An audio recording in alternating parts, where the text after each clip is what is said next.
Salam alaikum et bonjour. Aujourd'hui, je vais vous montrer comment faire des barres énergétiques cétogènes. Pour la recette, on aura besoin de 60 grammes de noix. Donc j'ai mis des amandes, des noix de pécan. Donc j'ai mis des amandes, des noix de pécan et j'ai mis aussi des noix, des cerneaux de noix. Donc 60 grammes, un mélange que j'ai vraiment concassé. Là, j'ai 40 grammes de noix de coco râpée. J'ai plus ou moins 2 cuillères à soupe de graines de chia. J'ai plutôt mis une cuillère et demie comme ça. Et là, j'ai une cuillère à soupe de graines de lin qui sont vraiment broyées.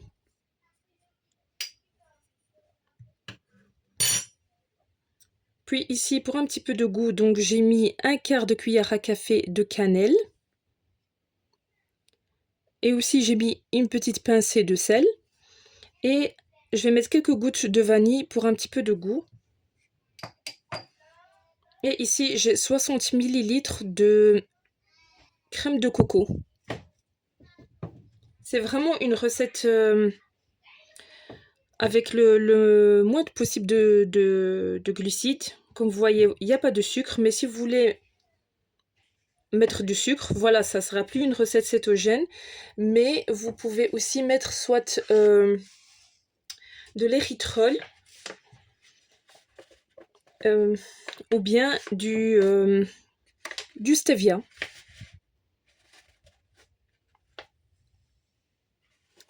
Ça vraiment c'est pour rester dans dans la recette cétogène. Mais moi j'en mettrai pas, donc je vais me contenter de mettre ça. Vous pouvez aussi mettre du chocolat avec 99% de cacao.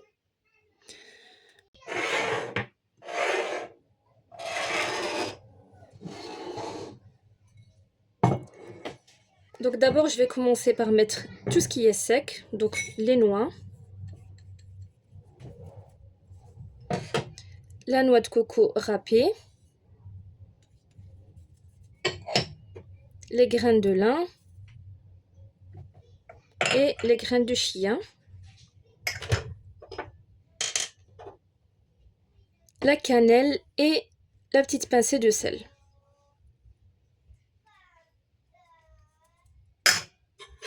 Donc on va tout mélanger avant d'ajouter le liquide.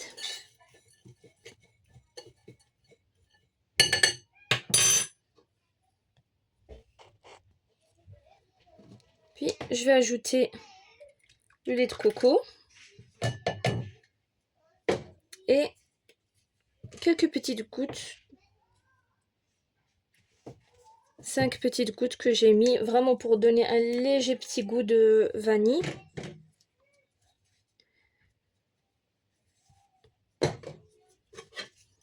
Donc je vais mélanger tout.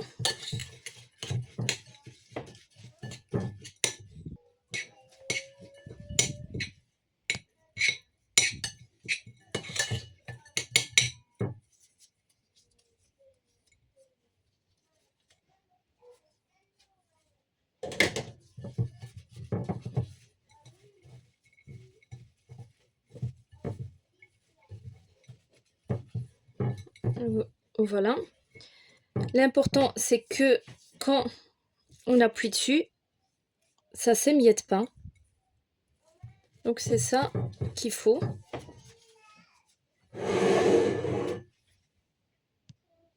Donc là, j'ai pris un moule, j'ai mis dessus un papier que j'avais déjà et je vais mettre dessus notre mélange.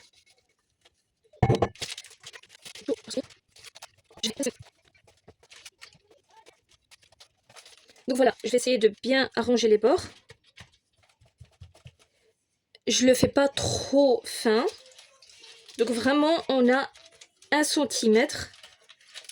Donc que ça soit pas trop fin et aussi pas trop épais.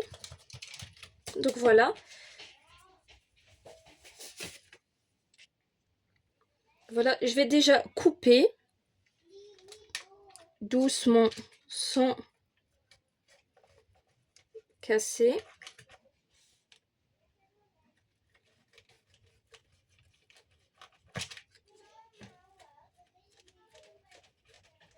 Donc voilà. Celle-là, elle est un petit peu... Et donc je le coupe en deux.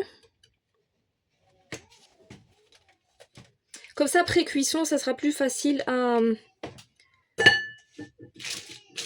casser. Donc voilà, je le mets dans le four à 180 degrés pendant plus ou moins un quart d'heure, maximum 20 minutes.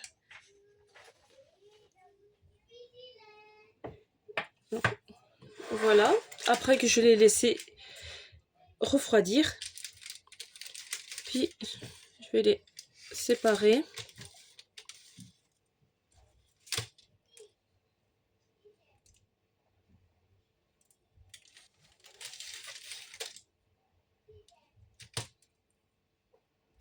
Ça va, c'est pas dur.